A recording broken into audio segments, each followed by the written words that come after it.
I wanted to understand if there was a bridge between that world where there are infinite number of dimensions and this three-dimensional world that we live in. My interest in explaining this mystical science of the pineal gland is really thinking of the pineal gland as the brain's radio receiver. And it can only be activated through a certain process.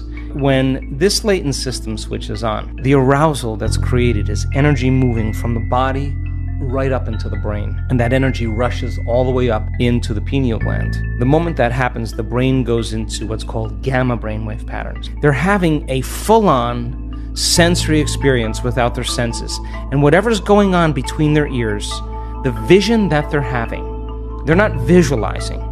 It's happening to them, and the person now is literally in a whole nother world. They're in another dimension. That's why the pineal gland is called the third eye, because it's a profound vision. Once the autonomic nervous system switches on and it goes into gamma brainwave patterns, that radio receiver has tiny little calcite crystals, stacked rhombohedrons that are on top of each other. And those crystals begin to shimmer. They begin to oscillate. And now the radio receiver is activated. And when the brain latches on to a frequency, the pineal gland acts as a transducer. And the pineal gland begins to release upgraded versions of melatonin.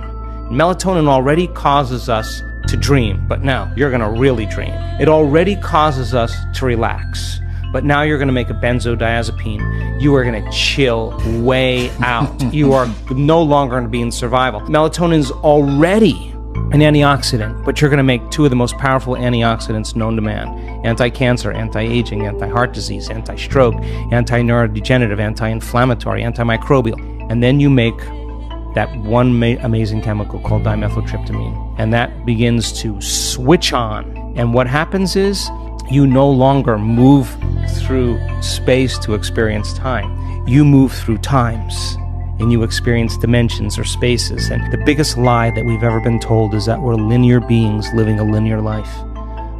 We are dimensional beings living a dimensional life. And when the doors of dimension open to you, and you get a glimpse of how big this really is, you are going to care less about politics.